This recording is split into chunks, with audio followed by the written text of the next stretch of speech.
For most of us, there are not many things scarier than the thought of being alone.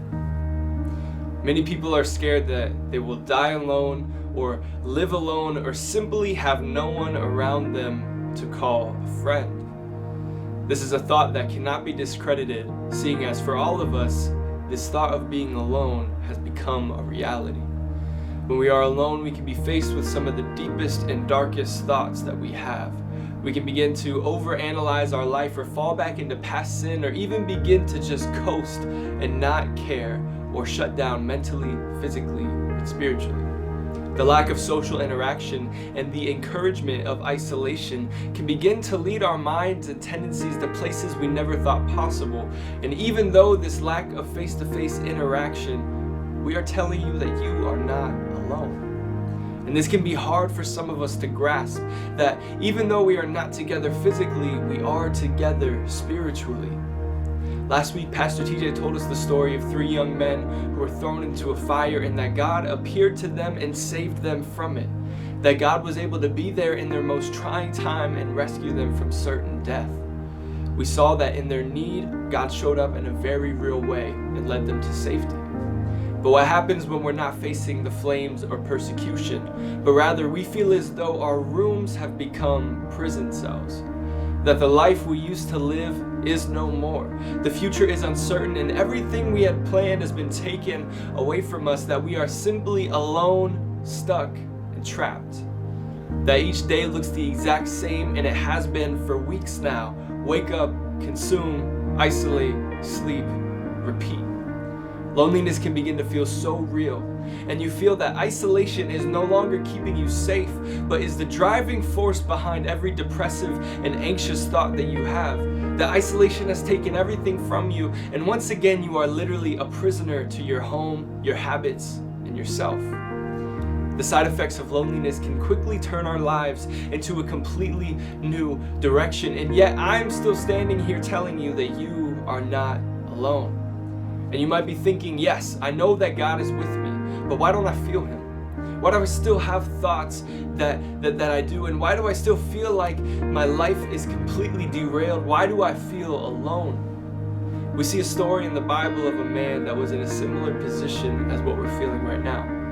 In Acts 12, we see the story of Peter being taken into custody and chained within a jail cell. Just before this, James, the brother of John, was arrested. However, he was killed.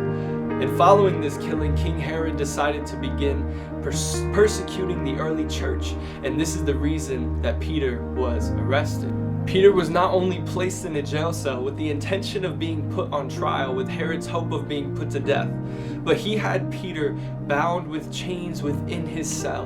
And on top of that, there were guards standing over him the entire time. He was completely isolated and unreachable by those who loved and knew him.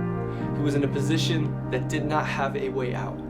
He was alone, stuck, and trapped. I can't imagine the thoughts that could have flooded Peter's mind, knowing that he was walking into certain death and that he could not even see those he loved. That everything, including his life, was being taken away from him and there was nothing he could do to prevent it. However, although it seemed as if he was alone, Peter was not alone. The Bible tells us that an angel came as he slept, woke him up, and led him out of the prison. That his chains fell off of him and he was able to walk by the guards without being seen. That he was literally taken out of the most impossible situation by God, and he was able to return to those who loved him and were fighting for him. The biggest thing that we need to know, though, is that this only happened because of the prayers of the church. The Bible tells us that when Peter was arrested, that the church began to pray earnestly to God for him. So the entire time Peter was in that jail cell, the church was fighting and praying for him. And when he was set free, he went to the house of Mary and found the other believers still praying for him. The prayers of the church did not stop when the situation seemed impossible and uncertain. Their prayers were fueled by the impossible. The fact that only God could rescue Peter is what made their prayer so powerful. They knew that they as humans could not do anything to save or even reach Peter, and that only God could step in and make a way for him to be saved. Something we need to know in the time that we are walking through is that the church is praying for each and every one of you, Source. Each of you is being covered in prayer from our youth team, and we are believing in God and praying that He will make a way for you in your life when you feel hopeless, when you feel isolated, depressed, anxious, or any other feeling associated with the loneliness that we are facing. This story shows us the true power of prayer, and it exemplifies the thought that we are together in spirit. And this is not just hypothetical or something that we can say to make each other feel better, but this story shows us that our prayers have power and that God can and will move through our prayers, and all we have to do is ask. And so once again, even though we are not together physically, we are together spiritually. We are here for you, Source. You are in our prayers constantly, and we are continually asking God to show up in your lives in a very real way. And so as you are facing this isolation, facing loneliness, battling this thought of your home becoming a prison, I'm asking you to become as the early church was, that when one of them was taken, the rest of them prayed until they saw victory. There are so many of us who are struggling right now, and I want to ask you to pray. Even if you are one of those who are struggling, pray.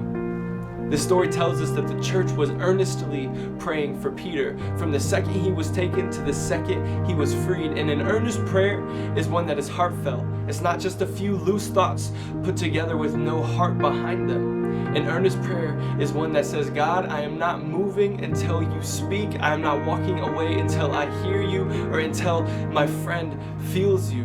We are called, we are shown that we need to be praying for those in need.